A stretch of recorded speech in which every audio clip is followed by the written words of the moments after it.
you got to stop calling people stupid and morons. I'm like, no, I got to try and wake people up. And if I don't want to, if you can't wake up, get out of my way, because I'm enjoying making money. And I want to show other people that are intelligent and have the ability to try and learn. I want to show them how to make money too. What's up, everybody? Steve Barton here. Thank you for tuning in. Please like and subscribe. It really helps out the channel.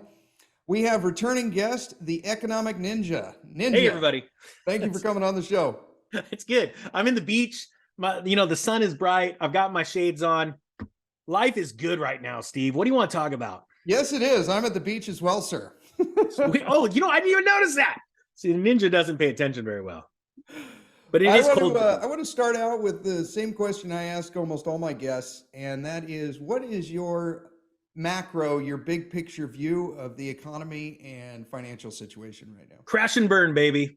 Honestly, I think world economies right now are collapsing under the weight of their own insane money printing, their insane tyrannical grab for humans to turn us literally into serfs, into slaves.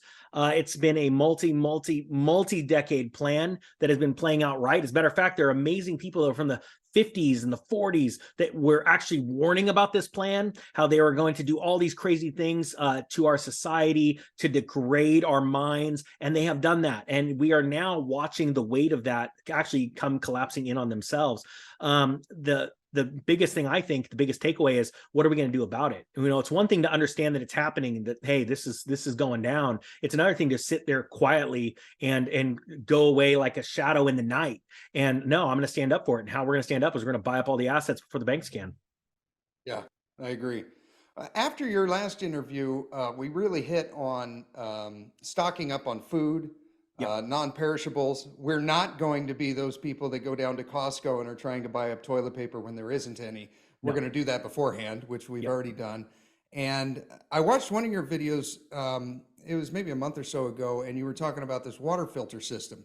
Yeah. And my brother just bought one. He had nothing but good things to say about it. I got one. It's in the mail. What kind was it? Is it the gravity feed one or the one that goes under the sink? It's the gravity feed one, 2.5 gallons. It's got the filter. I think you put your regular water in there and then it filters down. Yes. Yeah, I love that. Okay. That kind of goes into line with, like, if something gets really bad, you can take just about any water and then put it in there and make it drinkable. You can survive a long time without food, but you can't survive without water. Yeah, you know what I tell people is get a couple of those. Get one of those. What are they? The Britas. Get a pre-filter, like a sock, like we use when we're painting houses, to pre-filter water. I mean, I've literally seen it with like pond water, pre-filter out all the chunk. Then you go into a Brita and you throw it into another higher quality one and then throw it in that. And yeah, it's amazing. But you know what's funny? It's just logical. And there's one thing, people say, I want one of these gravity feed ones for emergencies. And I used one, honestly, for 8 years. And it was amazing because I understood how important taking fluoride out of the water was, what it does to our bodies. And, since our body is made up so much of water, it is quite crucial that we have the right water in us, right? But then I learned about that one underneath the sink and I go, oh my gosh, this is amazing. It's just on demand. It's super easy to change out the filter. I only have to change the filter out once. I did a video on it. It was so darn easy. And I hate plumbing. I either over tighten or I loosen and there's leaks everywhere.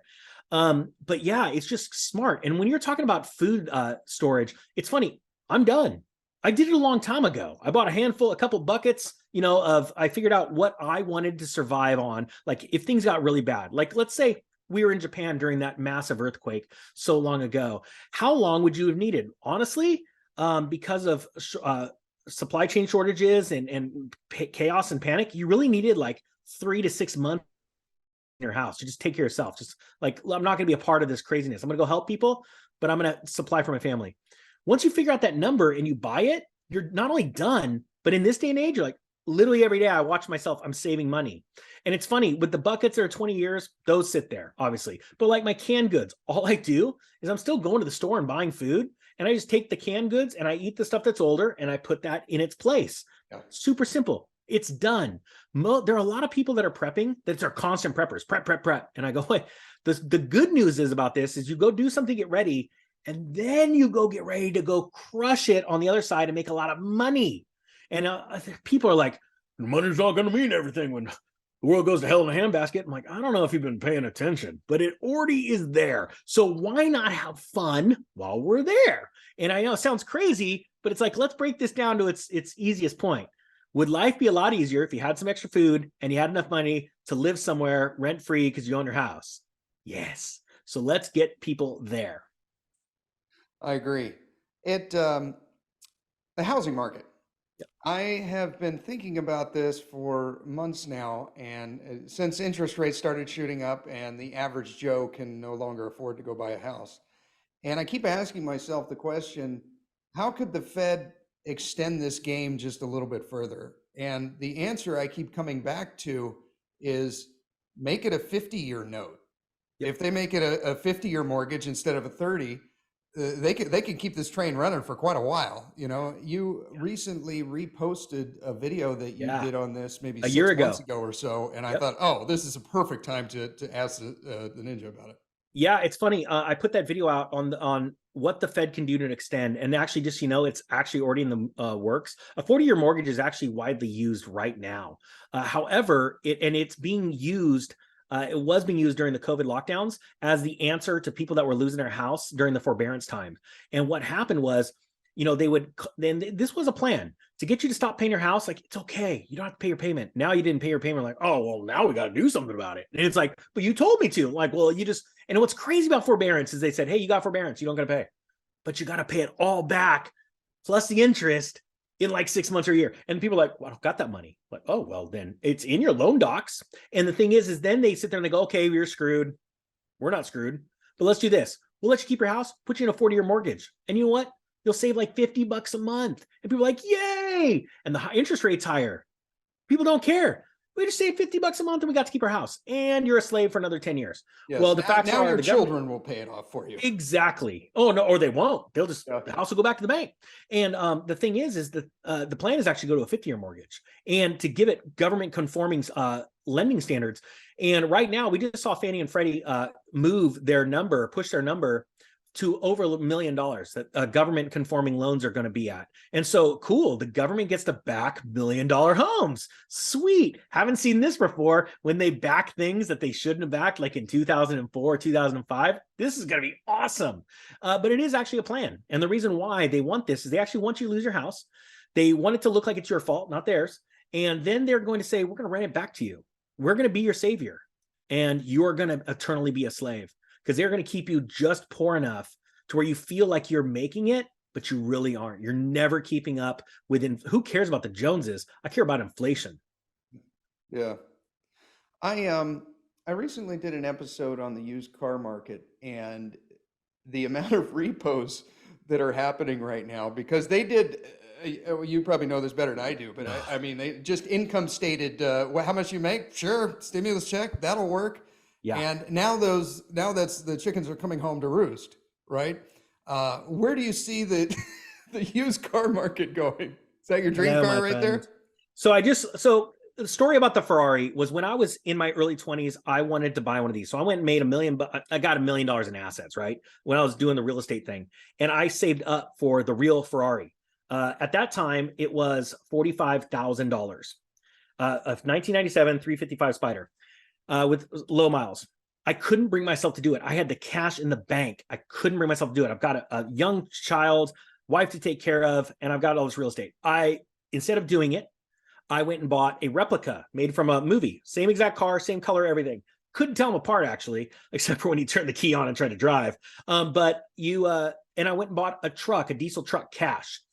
And when it topped out around $75,000, $80,000. But then during the depths of the Great Recession, it was down to $30,000. Now, just the other day, or let's put it this way, a year ago, this car was $100,000. Same year, same miles.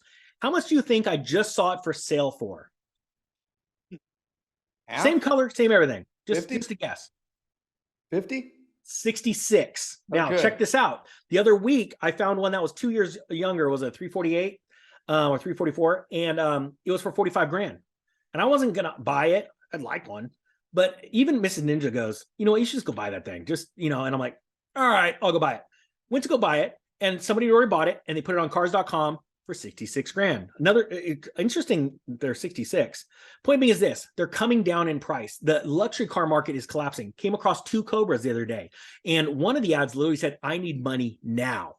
And it was for $35,000. I actually called about one at $50,000 that should have been $70,000. And he says he's taking a $30,000 hit on this car. He actually has video from Mannheim in the auction. And this is a beautiful build, professionally built Shelby Cobra replica, resto mod. And it couldn't even sell at Mannheim. So we're seeing these things dropping. And the point is, I went and sold my Hyundai the other day. So I'm talking about Ferraris, like, I went and sold my Hyundai. But my point being is that I've got dreams and aspirations just like everybody else, but it's also that patience of just letting it come to you. And it sounds funny. Why would I spend 66 on this right now when I could have 2? And it sounds for the same price. And I'm not joking. There will be a day where you'll see that on the channel, but I want to build in people confidence and also be not an inspiration, but what is it? I want to be an example. You know, you may have all the money in the world, but if you deploy it at the wrong time, what's it for? To try and impress people you don't want to impress? I've gotten past that, thank heavens, but it's about making the most out of what you have for not only yourself and your family, but your community in the world. Yeah. I see the same thing. I think if you're looking to get a car, if you can just be a little more patient, the deals are going to start flooding in. And I don't want to pay the oil changes on those things anyway, so I probably will never have that car actually. Let's see. I have a tendency to be way early sometimes. I got my first Bitcoin when it was $450. That's when I bought. And I was told I was an idiot. And, you know, I laid out my base case. You know, there's only 21 million possible. This is essentially digital cash. You know, no matter how much I explained it, everyone was like, no, you're an idiot. You still have it. What's that? You still have it. And did you buy it in December or November of 2016? I don't remember when I bought it, but I remember 3 years after that, it halved in value, and I was seriously questioning my thesis. And I cashed out when it went to 100, and I'm sorry, 10K, and then I bought back more, and then I cashed out when it went up to 30 or 40, and I turned it into the pickup that I have now. I sold my house in 2018 because the markets were collapsing and everyone was laughing at me because I was an idiot. And I bought Bitcoin at $3,200. I bought Bitcoin and silver. Silver, I paid 14. Bitcoin, I paid 3,200. Nice. I still have it. And you I'm still have it. Yeah. And I'm still an idiot to the same people. All the real estate professionals tell me I'm an idiot. If you would have held that house, it would have made another 50%. I'm like, well, I was an idiot. I say this, I was an idiot. I bought silver and Bitcoin with it then. And they go, yeah, well, you should have kept the house. And it's, who cares? But hey, Bitcoin's crashing now. I hear it all the time. Bitcoin's crashing. I'm like, I know it is. I said it was. Well, did you sell? No. I'm waiting to buy more. That's where it at. So there's nothing wrong with being early. Steve, think about it. If you're early and then having the patience and the wherewithal to be able to deal with all the minutia and all the stupid people, there's a lot of them out there. I'm gonna be honest with you. I'm afraid there's one behind that tree over there, and they're just gonna pop out and say, you're an idiot. I'm like, okay, cool. Well, let me be an idiot. And then I'm going to go make money. And I think that's where you're going to be too, because I think you're into let me ask you this. I want to ask you, what trends are you in right now that you see coming that you may be really early? The one I'm very confident in, but I'm afraid that I'm way early is silver. Yeah. That one. And that's kind of where I was leading with this is like, is this another Bitcoin story where I'm like, way early, you know? I mean, with Bitcoin, I guess I was 3 years early if I would have timed it perfectly, but with silver, I just feel like that bet is going to hit. But when that happens, I have no idea, you know? Yeah, I've been thinking silver's going to take off ever since 2010, just so you know. Okay. So I've been wrong the entire time. Okay. But because I have such conviction of the fundamentals, the understanding of the fundamentals. No other metal on earth has more patents tied to it.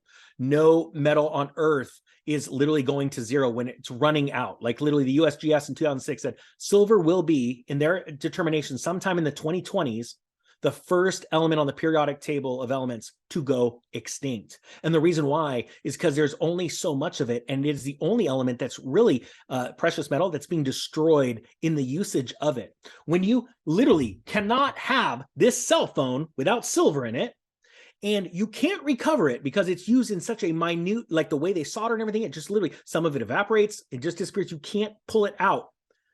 It's going to be gone because this ends up in a landfill. Yeah. The facts are, there has never been a more bullish case for silver. Problem is, this price is always lagging. And where a lot of people go, oh man, you said silver was gonna be this much. And I'm like, did you buy any more when it went down? No. I'm like, you're an idiot. You're a moron. You want to know why I could say you're a moron? Is because you bought as a speculator. You're not an investor. You're a gambler. You try to buy low and sell high. Cool. That never works. It never works unless you're patient and you understand the fundamentals. When you understand the fundamentals, what happens is when a bunch of idiots go and sell their silver, you go, stand by, watch this. I'm going to go buy more. And there will be a day where you're right. And I love that whole broken clock's always right twice. Yeah, cool. So 2 times out of all the time on the clock, it's right. It's just like the elite. Oh, like literally 1 or 2% of the world are rich. There's a reason for that, because the rest of the time, people are morons. And so that's how I look at it. And it sounds funny because people are like, you got to stop calling people stupid and morons. I'm like, no, I got to try and wake people up. And if you can't wake up, get out of my way, because I'm enjoying making money. And I want to show other people that are intelligent and have the ability to try and learn. I want to show them how to make money too. Yeah, I think this bet is going to hit quite well, and I'm leveraging it on some silver miners. We'll see. Oh, dude, don't even get me started on miners. And you want to talk about catching hate. I mean, my portfolio was down 50% this entire year up until August. And now that next trend's starting to shoot. And the amount, I mean, there were some silver mining companies I was talking about back in June that dipped down, let's say 15% from June to August. And now from August till now, we're seeing mining stocks that are up. People that bought these stocks are up like 40, 60, 80%. There's 2 of them that are up over 100%. And it's the leverage. But the problem is it's so volatile. I mean, when I tell people, hey, for every dollar you have invested in precious metals total, 90% of that should be in physical, either in your house or stored somewhere securely. And the other 10% in the equities. And then as you have those blow off tops in the equities, you take your profit, you go buy more physical. Yeah. Because really the story is the physical squeeze. And I believe you're about to see that in platinum. That's why I came out with that call in platinum, $850. In September, I believe you're going to see a physical squeeze in the COMEX and the NYMEX. And that is going to be the foreshadowing of what you're going to see in silver, but on literally cocaine, on rocket fuel. Yeah, I'm a little more aggressive, I guess. I got about 60% physical and then 40% in the equities. Maybe that's a little too aggressive. No, you're good. I don't really want to tell what I do because I don't want to lead people down a path. Yeah. I just tell them go really conservative. But the thing is, I've lost a lot in the past. And I've said before, I lost everything I had 3 times. When I mean lost everything, I lost all my investment money. I never missed a mortgage. I never missed my family always had food on the table, all that stuff, because I set it up right. So yeah, I lost my investment portfolio 3 times. I did. And it sucks. And I learned a lot of lessons. And what taught me lessons was the crypto market. You don't understand the volatility until you've been in crypto, baby. You just 10 grand, so 20 grand, 1,000, 100 grand. It's like, and then it's like, dude, then you're in the millions. You're just like, I just literally lost $500,000 today. And it's insane. And you've got to just have strength. Talk about diamond hands. I love learning. I love studying. I love teaching financials through this show and other outlets. And I get financial questions all the time, like I'm sure you do. I was going through the show's emails and I got an email from a single mom, and she wrote in and she said that, Steve, I've only got an extra $10 a week to invest. And it really I'm kind of getting broken up just thinking about it. Yeah. And she said, what should I put it in? And what would you give advice to someone like that's only got an extra 2 parts? 2 parts. I hear that story a lot. When I'm in front of somebody that gives me that story, I've only got a couple bucks, I start to ask questions. Where do you live? I want to ask what kind of car you drive. I want to know what your favorite food is. What's your favorite restaurant? I ask them in a way that it's a conversation. We're just talking. We're just chatting, because I want them to tell me the truth. I don't want them to all of a sudden go, wait a minute, he's trying to figure out where my money's going. And then I want to figure out where that money's going.